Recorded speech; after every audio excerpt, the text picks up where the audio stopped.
Tāks, vilcienu stacija Eigļupē, re, kur ir perons. Viss ir vecajos laikos, tā kā tas bija, nekas nav mainījies. Nekas nemainās, vismaz Eigļupē.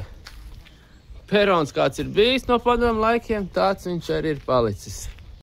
Redzam, normālie Latvijas gliemeži. Tādiem tiem gliemežiem arī vajadzētu būt, nevis Spānijas gliemežiem. Skatāmies, re, kur čaula viena ir, re, kur vēl viens gliemežis, re, kur vēl viens gliemežis, ja?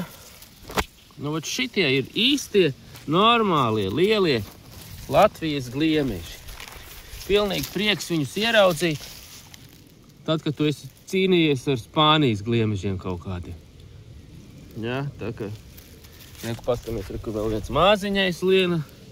Tā kā šitien te Eigļupē ir pareizie gliemeži, nevis tā kā visur citur dārzos.